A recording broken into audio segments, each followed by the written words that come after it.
मैं बात कर रहा हूं आर्टिफिशियल इंटेलिजेंस की। इस एआई की क्रांति के युग में सर, जहां अमेरिका के पास अपना चैट जीपीटी, ग्रॉक जैसे इंडिजीनियस मॉडल्स हैं, वहीं चाइना ने डीपसीक जैसा सबसे ज्यादा क्षमता वाला और सबसे कम लागत से बना एआई मॉडल तैयार कर लिया है। लेकिन इस एआई के युग में सर भारत कहां है? क्या भारत इस युग में पिछड़ता जा रहा है? क्या भारत अपना जनरेटिव एआई मॉडल नहीं बना पाएगा?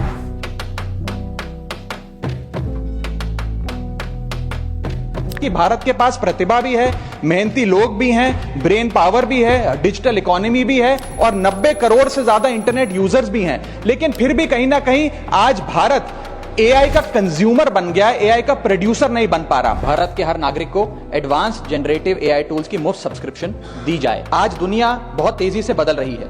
इस बदलती हुई दुनिया में एआई सिर्फ एक टेक्नोलॉजी नहीं बल्कि एक अपॉर्चुनिटी है, आगे बढ़ने की, सपने देखने की और उन्हें पूरा करने की।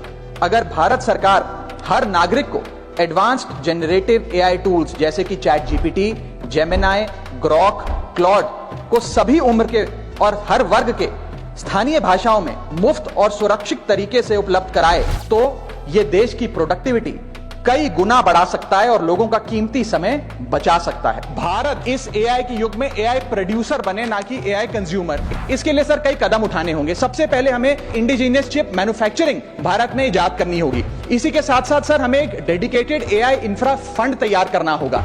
एआई रिसर्च ग्रांट्स देने होंगे, एआई टैक्स ब्रेक्स देने होंगे और टैलेंट माइग्रेशन रोकना होगा ताकि भारत का टॉप टियर एआई टैलेंट और देशों में जाकर काम ना करे बल्कि भारत में काम करे। इसी के साथ साथ एआई के इंडिजीनियस स्टार्टअप्स जो हैं सर, उन्हें एक्सेस देना होगा large volume of existing data को, जो मेटा, माइक्रोसॉफ्ट और गूगल के पास है लेकिन भारत के पास नहीं है। और अंत में सर फाइनेंशियल इन्वेस्टमेंट हमें बढ़ानी होगी। जहां यूएस अपने जीडीपी का 3.5% एआई रिसर्च में खर्च करता है, चाइना 2.5%, वहां भारत मात्र 0.7% खर्च कर रहा है। सर आने वाले काल में इस दुनिया पर वही राज करेगा, वही विश्व गुरु होगा जिसके पास एआई की ताकत होगी। इसलिए भारत को सर मेक इन इंडिया के साथ साथ मेक एआई इन इंडिया की ओर आगे बढ़ना होगा।